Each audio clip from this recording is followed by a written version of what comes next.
10. It is 5:30. Can we please stand for the Pledge of Allegiance? Sariola, can you lead us? Of course. I pledge allegiance to the flag of the United States of America and to the republic for which it stands, one nation, under God, indivisible, with liberty and justice for all. Thank you. Roll call.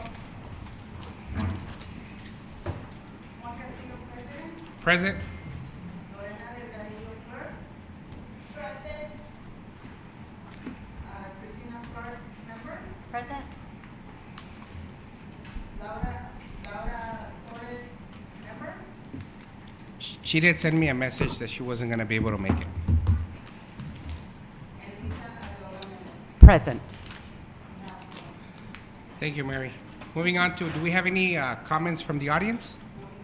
No comments from the audience. Thank you. Moving on to 3.1, report from Mr. Duron. Good evening, everyone. It's a pleasure to be here, like every month. Great things are happening in our district. Just to start off, last week we had Ms. Patti Linares from Orange Grove being recognized by Eliana Osborne, which is a great, if we can do our little clap or something. Eliana Osborne is a Yuma County program specialist, and she has a recognition program that's called Great Things in Education. And so they select one teacher every month from the county, and we were, lucky enough to have been selected this month to recognize one of our very own. Ms. Linares has been working within our district for 20 years, and she's been doing an amazing job. So it's really exciting that, she was recognized, and I know that we have a couple of other times within this school year that we'll have other teachers recognized within our district, so that's really exciting. In line with recognition, we're also going to be doing a student monthly recognition starting next month in October. We'll combine September and October to ensure that we have a couple of students being recognized, but the prefaces of this award is to make sure that we continue to do the great things that already Somerton has in place, and recognizing our students. We can never have enough recognition, so we'll do that. It'll be a monthly luncheon that will invite our students, the teacher, the principal, ourselves, and obviously we'll invite you guys to be part of it to recognize the great effort of our students. Definitely academic merit, and also just good citizenship will be recognized on our students. One great thing that happened when I was meeting with all the community leaders is that they expressed interest in being part of these recognitions. So we will be inviting city council members, we'll be inviting the Rotary of Somerton will be participating as well, and I guess just to bring light again to our district. And one last thing, we finally completed the capital plan. The capital plan is this huge task, that we, together with Ms. Kim and Ms. Laura, we worked on it. And essentially, this is a picture of our community, right? As to see how our community is exponentially growing. And hopefully, through this capital plan, the school facility board realizes that we need additional funding for either a new construction or additional extension of schools. So we submitted it. You'll be taking action and approving it, hopefully, and then we move forward with that. So thank you so much. Any questions or comments for Mr. Duron? Thank you, Mr. Duron. Welcome.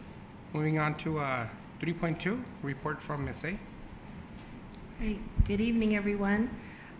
Just a couple of things. We went to the law conference this last week and learned some great things. They had some updates on Title IX, and the big thing is AI. So we need to work on our policies of how we're going to teach and utilize AI in our classrooms in a constructive way, and one that helps our students learn cognitively as well, and they don't use it as kind of that, that cheating tool or, the crutch. So we want it to be something that's really awesome. So we're going to be working on that, Mr. Duran and I.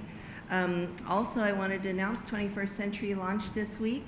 So we're really excited. Our 4 schools got that going, and we're excited for all of the great things that they're going to be doing, all the different clubs and fun things integrated with their great academic learning.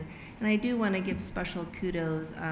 Ms. Lydia has spent a lot of time in organizing and helping out our site, so she has done a lot of that. Our site coordinators, our administrators, and a big thanks to all of our teachers who are willing to do it. And it's just going to be a really good thing for our students, and we hope to expand as we go along.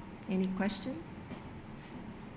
No, it's exciting to hear everything that's going on in Somerton, you know, with new administration, and Somerton was already doing great things, and just to add on these new extracurricular for our students it's a blessing for our community. So thank you. Of course, no, it's a team effort. Thank you. Thank you. So moving on to 4.1, board members report and board attendance. Ms. Delgadillo?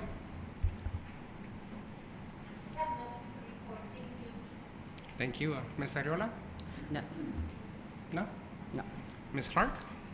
As Ms. Kim Sace mentioned, we went to the law conference, and the theme was AI, and it was so interesting because I honestly had never used it before, never really experienced it. So they did some samples, and they had a panel of students that they're just on it, and to be up on stage in front of all these people, I was very impressed and thankful to be present to see how this is evolving and it's coming to us, and how we should embrace it and, you know, be careful with it, but also, you know, accept it as something that will be a part of your curriculum pretty soon.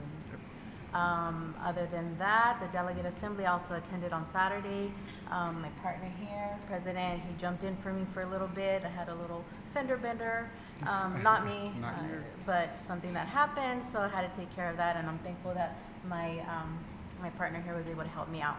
But other than that, I truly appreciate the opportunity to attend these professional developments, because it helps me become more cognizant of what I need to do in embracing all of these changes and what's best for the school. Thank you, Ms. Clark. And for me, really, again, I do want to thank our Somerton district, our community, for really investing in our professional development.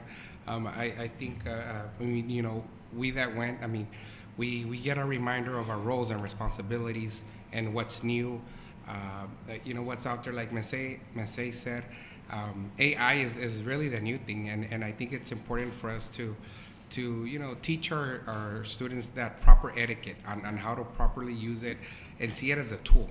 I've been using it more and more, and it's cut my work time. I mean, it's made me more efficient. I want to say at least 30-40%, and I'm barely in the beginning stages. So I mean, I recommend you all, especially administrators, explore it, ask some questions on it, and it'll literally give you almost everything. The more detailed you are, the better. You know, it's a tool. You know, I recommend explore it. I do want to say the author, Jose Pimienta, I believe, he was scheduled for today. I wasn't able to go.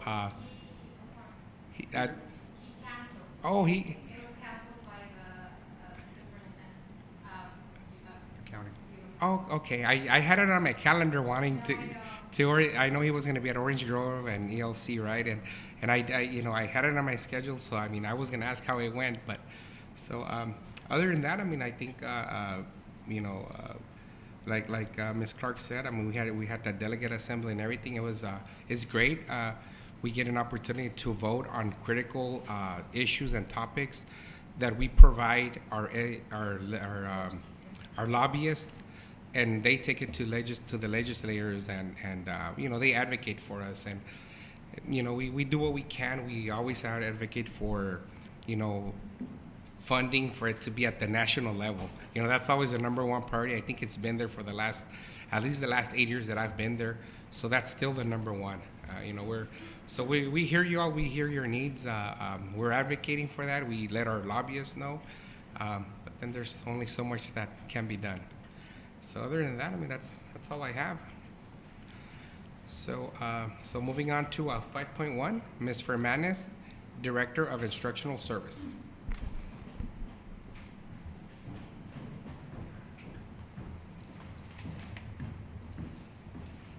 Good evening, Board President, members, and everyone in the audience. I am Ana Fermanes, and I'll be presenting our Instructional Services Department. Our main goal is to provide professional development to enhance teacher effectiveness, to increase student achievement. The PD that we develop is data-driven. So we look at, for example, our PD survey results. Every time we do a PD, we ask for a teacher survey so that we can gain feedback and always results. We do district learning walks so that we combine the observations with the data that we're collecting in the classrooms. And then we talk to our leadership to make sure that we devise an instructional plan for the school year, which we did last year in April for our instructional plan this school year. And then one of the things that we also look at is our curriculum. And last year we adopted our ELA curriculum, which is Harcourt, Houghton, Mifflin. Okay. I also have the things that work in 2023. So as you could see, we had under professional development, ELA and EL strategies, math, PBIS, capturing kids' hearts, and then our student support activities, which are under Title IV. And then some of the notable achievements from last year is that we increased our ELA ASA scores in 5th and 6th grade. We also increased our ASA scores in 5th grade. We adopted the ELA curriculum. We also received that professional development support grant at $230,000, which is supporting our instructional strategists.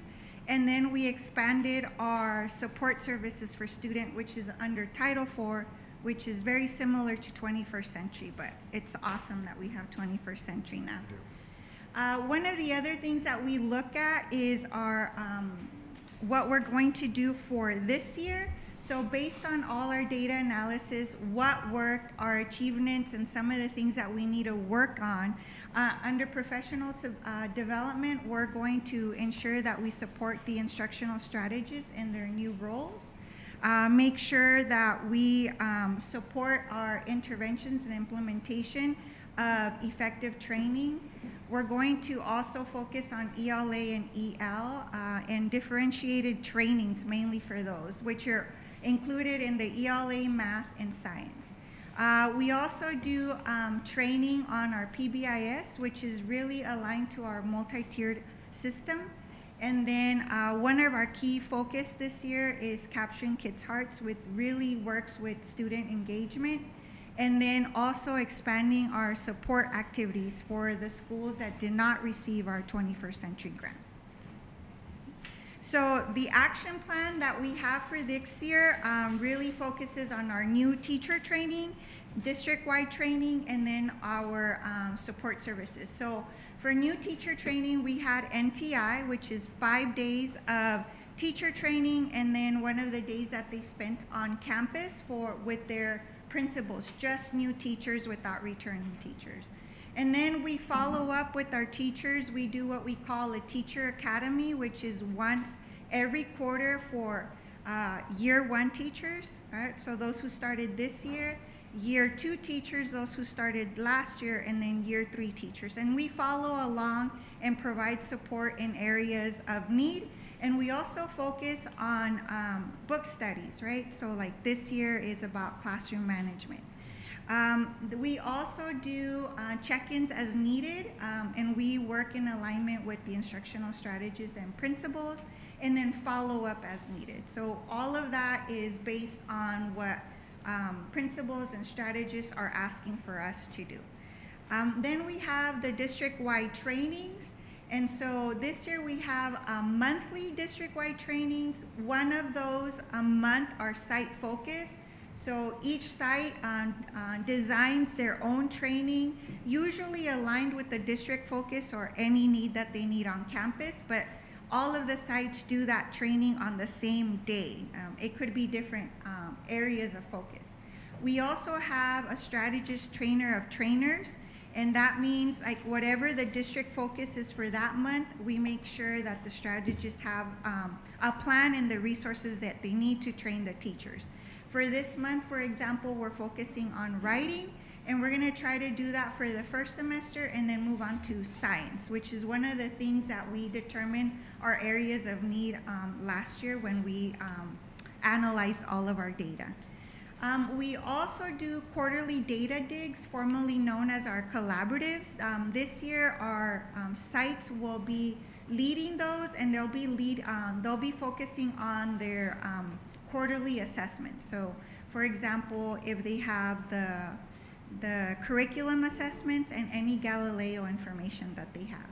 And then also we provide on-demand training, so anything that the principals or strategists might need, I'll provide those trainings. Some of the ones that we already have is, for example, DIBBLES, Galileo, SEI, anything in ELA, math, science, and then anything else they might need. So if they're doing something that's new or they want just more information on a key component of any of those areas, we'll design a PD and I'll go to campuses. It could be site-wide, specific to a grade level, so anything that they might need, we're at their service. And then the last thing we're focusing on is, again, the support activities for the schools that did not receive the 21st Century Grant. And so one of those is the STEM Academy that we hold during the summer, the Lego League, coding, which is very much aligned to those things that are coming up in AI, safe and healthy sessions, which is aligned to our sports, and then cultural dance sessions, which is our folkloric group that you saw perform at the parade. And then that is it. Do you guys have any questions? Questions or comments? A lot of learning, Yes. a lot of checking in, and that's good to check in on your teachers because there is a lot of observations as I can hear and I see. But check in with your teachers because sometimes that can be overwhelming. And Yes. with our nationwide crisis, we want to be able to support and maintain our teachers here in Somerton. So just those check-ins, getting feedback from the teachers. How is that supporting them, or just feedback? How are they feeling with these new programs? So we can get their insights. Yeah. Because it's a collaborative team that you guys are all working together. Thank you so much. That is one of the areas we're working on, that we are in alignment with the feedback that we provide, so it doesn't seem like, you know, somebody said something different as the other person, so we are really working really hard to provide Thank that. you. Thank you. Any questions? Can I just add something? I just want to say publicly thank you to Ms. Fermanis. She's been amazing these past 2 months. She's opened her doors to me like, you know, everyone else. You know, I came with ideas in regards to professional development and instructional services because I felt that was my strength when I was in my former district. And so I was like, Ms. Fermanis, I have all these great ideas. And then as we started the school year, we started analyzing our PD plan, and we have modified it a couple of times based on the feedback that we've received from not only the principals, but also the instructional strategists, which are kind of the middle man, right, per se, to getting information that we need to take into consideration as we move forward. So thank you so much for your flexibility. I Thank truly you. appreciate it. Thank you. Thank you. Thank you. Moving on to 5.2, Ms. Rodriguez Vaughn, Director of Federal Programs.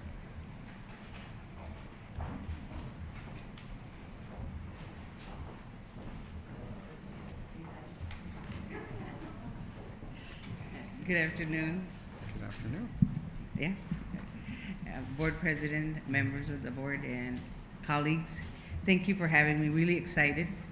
I am always grateful to be part of the school district, but more importantly, I have an amazing, amazing staff. We have been working together for many years, but I'm always amazed at their energy, their excitement about finding programs that work not only for our students, but for our parents. So thank you for that opportunity.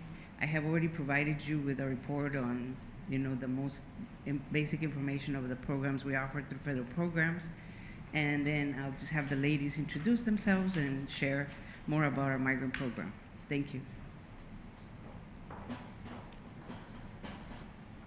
Good evening, everyone, board members, the superintendent and assistant superintendent, everyone in the audience. Thank you for having us. I'll wait until the presentation goes up. And I'm glad I got this printed because I cannot see. So if we move on to the first slide. So my name is Jessica Martinez. I'm one of the migrant advocates for the migrant program. Instructional services. So the state, of course, has their requirements. Those of you that work with grants, you know that there's a lot of requirements. So one of the, some of the goals are right there. I'm not going to go and read them because I cannot see.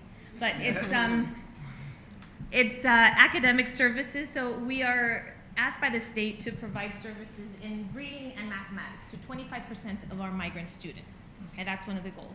We also provide services to students that are in the ages of 3 to 5 that are not enrolled at our preschool. And then we also survey the parents, of course. We want to see if the services that we're providing are helpful to the parents and to the kids. So if we move on to the next slide. So how do we try to meet those goals? We, of course, need to identify who is migrant in our district. We have currently 540 students that are migrant in our district. But that's just the students that are enrolled. We have about 69 students that are between the ages of 3 and 5 that the state also asked that we provide services to. So it's a pretty good number, and there's 3 of us. So it's work. And how do we do this? Well, we're always being very creative. You know, thankfully with 21st Century, at those 4 sites, we have been able to create a migrant class. So we're able to give that instructional service to at least that class that's 100% migrant students. So we have about 19 students that are migrant in the 5th grade that have been invited to 21st Century. In ELC, there's about 17 students that are, and I'm saying about because these numbers change. Every time, it seems like every week that we check the numbers, we get more migrant students. So 17 currently. 3rd in TDS, we have 16. And in SMS, that's our big number. We are working with 7th graders. There's about 60 students right now that are migrant. So those are the students that we're trying to target through 21st Century. Of course, we're about to start, well, we did an extended day program at Desert Sonora. Thank you very much, Ms. Arredondo. We worked with a group of kids on Wednesday. We are about to start one on Saturday school. Thank you very much, Ms. Middleton, for allowing us to host it at your school. So we're going to be inviting students from Sun Valley and Orange Grove to attend the Saturday school programs. We're about to start one later this month at Valle del Encanto. Thank you very much, Mrs. Escalante, for allowing us to do these programs. And you know, even though Mrs. Escalante's school is doing 21st Century, we are going to be doing this on a Wednesday to hopefully work with the kids that are not able to do the 21st Century or for whatever reason, you know, they didn't fall in that category to be invited. So, I think, spring break intercessions, we've done those as well. So. And there's pictures. Yes, I forgot there was a slide of pictures. So these are pictures from Desert Sonora and from our kiddos that we took to close-up. Remember, we did that over the summer. It was so much fun. It was a rough start in the beginning because it was the first time that we had done this at our district. And so the parents, of course, were a little hesitant. Some of the kids weren't very sure about going clear across the country by themselves. And then we said, but we're going with you. And they're like, I don't know. But that's us right up there in the upper right-hand corner. And then in the middle picture, that's all of the kids that participating during that session. And there were kids from Yuma, Gadsden District, Washington, California. So yeah, it was great. And I'm pretty sure this coming summer, we won't have trouble getting kids to sign up. Good afternoon, board members, president, superintendent, assistant superintendent. For those who don't know me, my name is Sandra Magaña. I'm one of the 3 migrant advocates for the program. And my section is about non-instructional support services. So in addition to those wonderful services that we have for our kiddos, that means the Saturday school, the after school, close-up, spring break, fall break, all those wonderful things. We also have MPOs that we need to meet for non-instructional services. We call them support services, okay? And we have services for our parents that would be 5A. 5B is non-instructional services for our children, or they call it children, would be for our students. And 5C would be PD for our staff. And by that, it doesn't mean just the three of us. That means everyone that works on those Saturday schools and after schools and all those instructional programs. How does it look like? Those non-instructional support services could be academic guidance, and that would be when we do those career programs for middle school. Another non-instructional support service is advocacy. That's a big one, okay? Right now, we started student chats at all our schools, and that is during lunch. Thank you, all the principals, for trusting us that we coming into your campuses during lunch, and we're talking to kids. It's been so wonderful and successful because we are present now. We missed that for 2 years, almost 3 years of not being present, and we know the impact that it is being there. Because we see not only the students, we see administrators, we see teachers, IAs, you name it. We see parents. Sometimes we're there coming in or leaving the campuses, and then the parent comes in, and then, oh, Miss Magaña, Miss Martinez, Miss Olin. So they're working good, and right now one of the principals, thank you, Mrs. Galante, had some feedback for me. She said that kids are enjoying the student chats. And we are doing it like it's a safe place. We just sit a little bit, separate from the other kids, and they're talking about homework, and I need materials, and nobody's at home when I get home. How can I, do my homework and things like that? So they're getting resources during those 15, 20 minutes. We are using those minutes. Advocacy is also parent communication. We do a lot of data analysis. So we run reports, Dibbles, Galileo, a lot of things. They say 1 minute. Am I running late? Okay. So every 4 weeks, we run those reports, and then we flag kids that we need to provide additional support. We call parents. We have a wonderful report with parents through Class Dojo, to calls, home visits, and we do attendance as well. Another service is health. We provide eye care for those who need or in need of those, refer services, transportation, materials, resources. So those are non-instructional services. If I can tell them very quick about today, there was a student at Desert Sonora that needed transportation. He doesn't get transportation because he is within 1 mile of the school. Parent was in a very difficult situation. Migrant, she calls, is there any way you can get my child home? And we made it work. Okay, we got signature from mom saying, yes, you can transfer my kid. He was very close to middle school, but mom was not able to come and get her kid. So that's how we do it. We go above and beyond, and when there's no other way they can get the services, we come in. And we have a little bit of pictures from those chats, and we having fun. And that's a key concept, to have fun with them, so they can come and join us. Any questions for non-instructional services? I want to say thank you, because it's a blessing to have these programs, because these parents feed our nation. They feed our nation, and what we can do is take care of their kids when they're outfitting our country. So to have these programs, checking in with them. I work at a middle school, and I have migrant students, and they won't advocate for themselves. So us as teachers, we have to pay attention to that body language, what's going on. Do they need clothes? Do they need the uniform? Those as teachers, we have to pay attention to those little clues, and to have these programs and you checking in with them, having those chats, a blessing. Thank you. Thank you. Thank you, Ms. Arreola, for the comment. Thank you. And it has changed. In the past, it was like we were coming into the classroom and who's migrant, because we have a flyer for you or something, and it was like, no, not me. Right now, kids asking us, how can I be migrant? My parents work in the fields. My friend, parents work in the fields. It's empowering one them.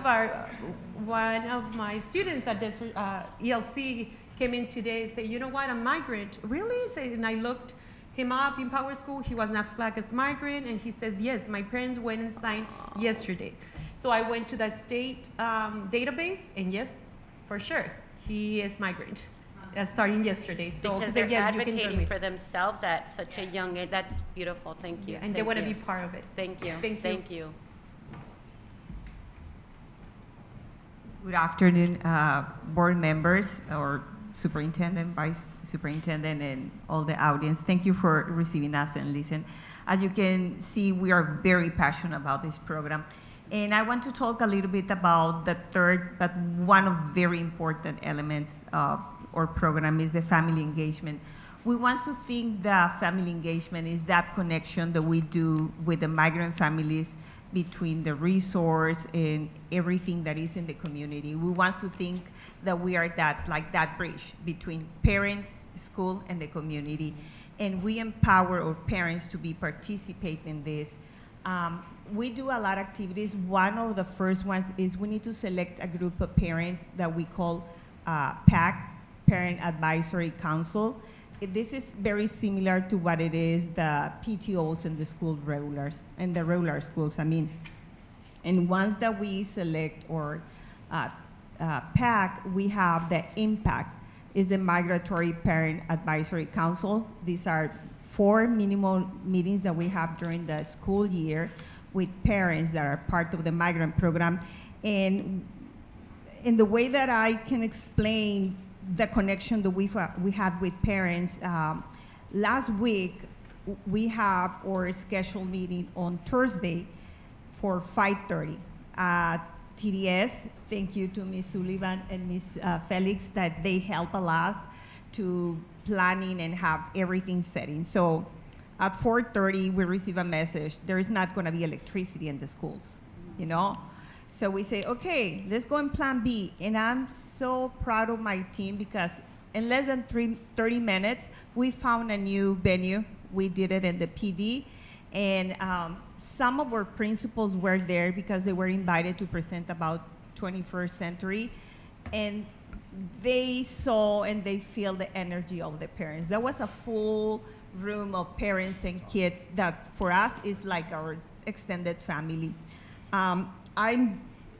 Can you show some of the pictures, Mr. Duarte? This is part of the meeting that we have last Thursday. There was a full room. Usually we say, okay, more parents, more parents. Thursday we say, I don't know where we're gonna put all the parents. We took all the chairs from the office, and that was the thing, but I think parents, they were enjoying being there because they know that there is a place where we are going to listen to them. And I'm very proud to say, if you can show the next set of pictures. As part of the Parent Advisory Council, there is one at the state level that is called the SIMPAC. I'm very proud to say that in that picture in the bottom, the gentleman in back, he's the director of the migrant program at the state level. And the 3 other people, they are parents. The 3 of them, they are for Somerton, and they are the president, the vice president, and the secretary. So Somerton represent the whole state. And they are working amazing at the state level. They already create their own Facebook page to promote all the events. They are working with ASU and other universities to create different classes online for parents. And they want to go to all the school districts to talk about the rights and the benefits that the program offers. So we are very proud of our parents. The picture on the top is when we have our state meeting. And this is amazing. Also, other thing that we started last year, we're gonna continue this year, is the cafecito. Our first cafecito is gonna be September 24th. If you would like to participate, you are invited. Usually it's from 8:30 to 10. And like I said, is for us an opportunity for parents to go and express their needs. And we are there for support them because that's our goal and our passion, you know, provide services to our kids and empower our community. Thank you.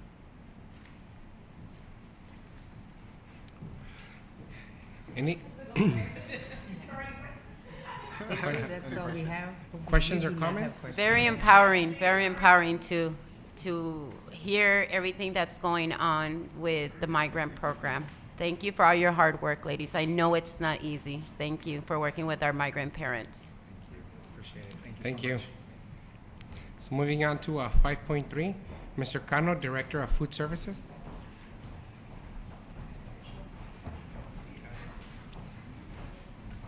Good evening, everyone. Mr. Castillo, Mr. Brown, Christina, and Ms. Amerola, Ken, everyone. I'm happy to be here too. I want to share something personal real quick. I applied for retirement yesterday, but I will continue working. I'm very excited and happy. You better. Okay, I just wanted to share that with you. Okay. Some of you knew and some don't. Okay, I'll talk a couple points about food service. In July, we were able to hire 9 new part-time employees, and these employees are helping to supervising students when they are eating breakfast and lunch, and when they are not doing that, they work inside the kitchen as well. So we were able to hire one person for each school, and 2 for middle school, and 2 for TDS, and they are bigger schools. Hopefully, starting next Monday, we're gonna start with middle school with a new program. It's called Grab and Go Breakfast. That was a good idea brought by Mr. Rascon.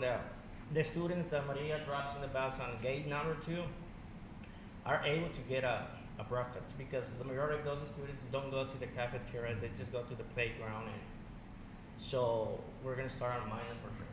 Okay? Thank you. Yeah, I'm pretty sure.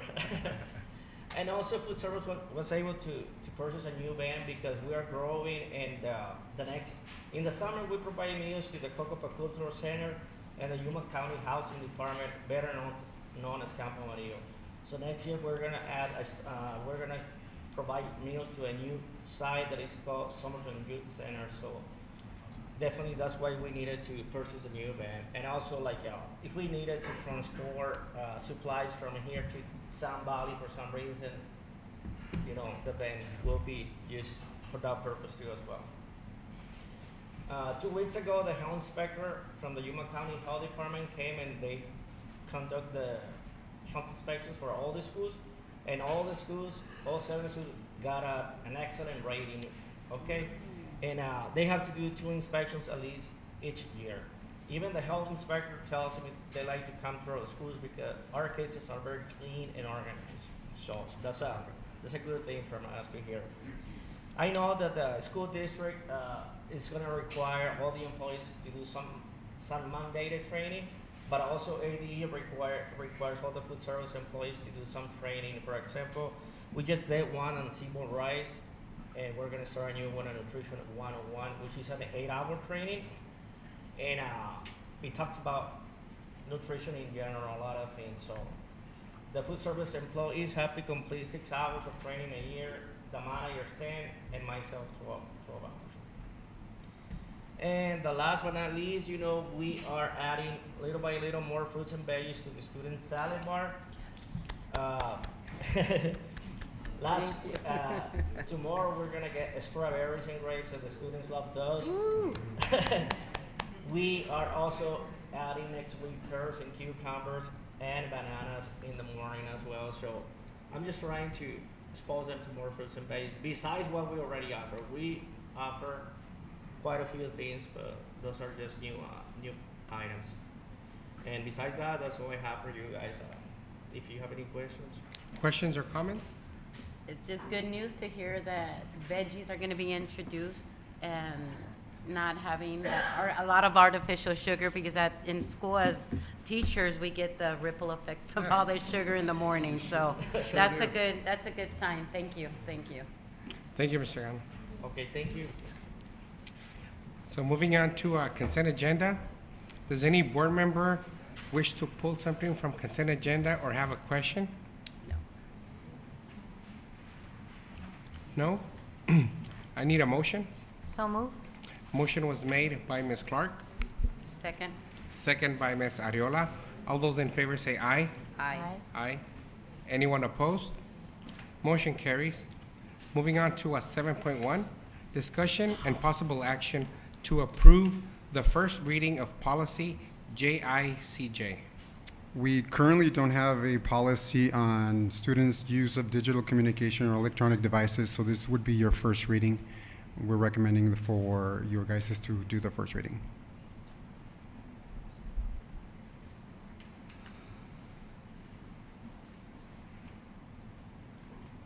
So before we didn't have a policy, it was just more kind of like a rule. It was a rule at the site. They would have their own rules to follow in regards to any sort of cell phone usage in the classroom or whatnot. So looking at other policies across the county and looking at the policies from other districts, we sent this particular policy to our attorney, and it very much is consistent to what other districts have as well. Okay. Any questions or comments? The only comment is with technology, and I see this with other districts too, that we have to have like a two-way identification, and we have to use our phone in order to get that code. Right. So when we see the policy and we see that we have to use our phone, that's something that we also want to look at. If you guys are using Class Dojo, are they using it on their phone? And even maybe like your teacher chats, if you have those. Yeah. So we just have to be real careful just with those. 100%. I think more than anything is to ensure that the use of the cell phone or any sort of communication device is not used inappropriately, more than anything. But we're taking into consideration what your point is. Thank you. And this is geared more towards students. It is geared towards students. This is to ensure that we follow a protocol of discipline in the event that the student is abusing their cell phone or communication device. Okay. Any additional questions or comments? No. Will this align with maybe what's already in their student handbooks at each site? Yes, yes. So the way that, when I was researching and put this together, we have a general policy statement that supports what the principals have in their student handbooks, but this is written to that as well. It gives the site principal the flexibility, depending on the issues that might be occurring, that they might refine that within their handbook, or if they need to send out a notice to parents or to students, things like that. So it gives us a lot of flexibility, yet it states a lot of the current issues that might be occurring across many districts. And so that's what the research concurred, to have it stated as such. Okay. Okay, so it being the first reading, we still need a second before it goes into effect. And our attorney reviewed it. He said it was good to go and everything. Very much so, yes. Awesome. Any additional questions or comments? No. Need a motion? Make a motion to approve the first reading of policy JICJ as presented. Motion was made by Ms. Clark, Second. second by Ms. Ariola. All those in favor say aye. Aye. Aye. Aye. Ms. Delgadillo, are you there? No? She left? Did you guys catch the time? Oh, okay. Just for the record, Ms. Delgadillo left at 6:05. Thank you, Mary. So, I'm sorry. So all those in favor say aye. Aye. Aye. Anyone opposed? Motion carries. Moving on to 7.3, approval. I'm sorry, 7.2, discussion and possible action to review and approval of current supplemental instructional materials. The governing board is requested to review and approve the following supplemental instructional materials currently in use across our district campuses. It is required that that there's an approval. The listed materials are used to support the district's literacy and intervention programs.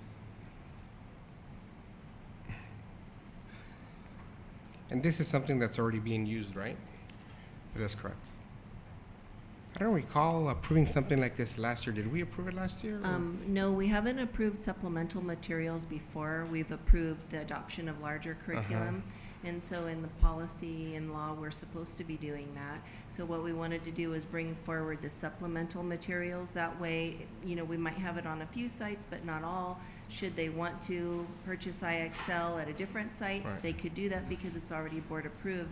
Okay. However, if there is a whole nother curriculum supplemental that we would need to look at, we would need to go through the entire process and have the reading and the committees and all of those things in the future until we got board approval to purchase. So this, these have already been, you know, science-based research, you know, that we've been using from reading first days and on. So this gives us that opportunity to continue using those for interventions and so forth. And also, they've been vetted through our instructional services director as well. Okay. Any other questions or comments? No? Need a motion? Motion, oh, go ahead. No, go ahead. Okay, motion to approve the current supplemental instructional materials as presented. Motion was made by Ms. Ariola, Second. second by Ms. Clark. All those in favor say aye. Aye. Aye. Anyone opposed? Motion carries. 7.3, approval of revised budget FY 24-25. Good evening. This is revision number 1 for our FY25 budget. Just a reminder of why we are having to do a revision so early in the year. When we brought the budget to the board in June, these were preliminary numbers because the state legislature hadn't approved yet what was being proposed by the state. So the first page is what we adopted and then what we have in the revision, both for our M&O and our capital. Some of those budget changes that we're seeing right now is the proposed inflation increase of 2% to the M&O. That was approved by the legislature, so the new base support level per our weighted ADM is 5,013. The proposed increase of 4.69 to our capital, that was not approved by the legislature. So what they decided to do instead was give us a one-time funding. We're thinking right now it's going to be about 4.6% of our budget. So that's what we were told to estimate for in this revision. However, come December, we'll have a final number, and the funding will come before the end of the year. So.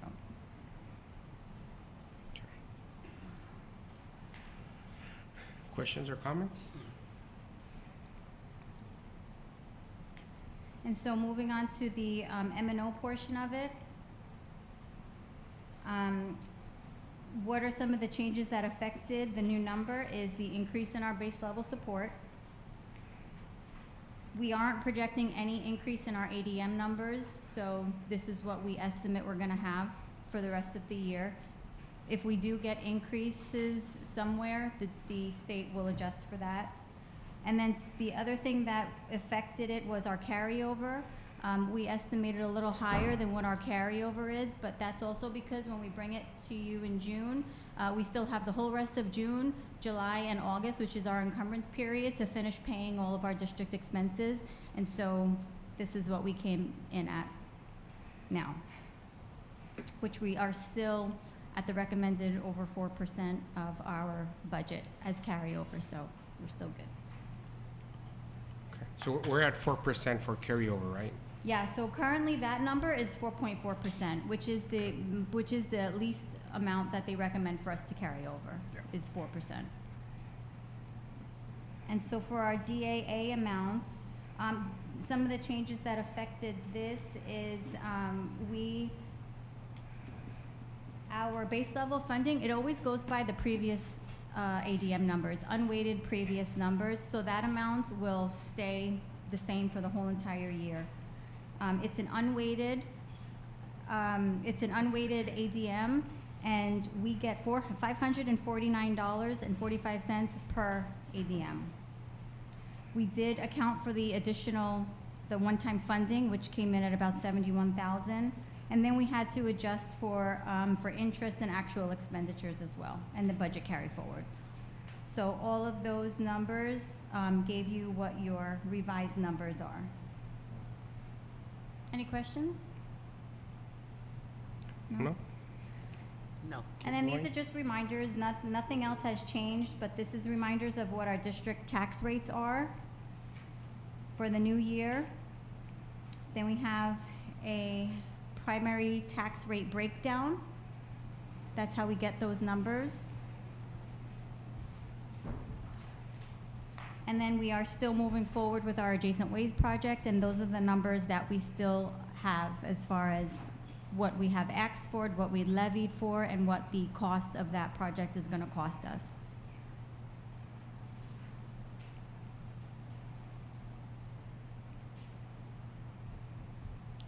Any questions? Questions or comments? We still don't have, I mean, this has nothing to do with the budget, but we still don't have a time frame for that traffic signal, like, to be up at Sun Valley?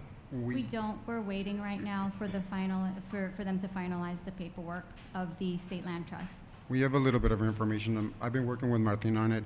They had to approve again the final plan. The city had to approve that because there were some changes to it. That's been approved, so now at this point, they're ordering all the parts.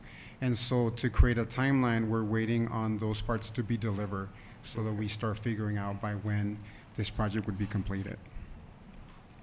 All right. Yeah. Any other questions or comments? No? Need a motion? So move. Motion was made by Ms. Clark, Second. second by Ms. Arreola. All those in favor say aye. Aye. Aye. Anyone opposed? Motion carries. Moving on to 7.4, approval of the SFB capital plan summary for 2024-25. This is the capital plan I was talking to you guys earlier about. It's been submitted. It really paints a snapshot as to the growth within our community, not only within the Somerton boundaries, but also in the area of San Luis Avenue F and E. All this information we were able to gather through the City of San Luis and City of Somerton, which really supported the hopes to get additional funding for a future campus or expansion on the current schools that we currently have. And I also want to thank again Laura and Ms. Kim for working together and putting all this information together. Awesome. Any questions or comments? No. No? Need a motion? So move. Motion was made by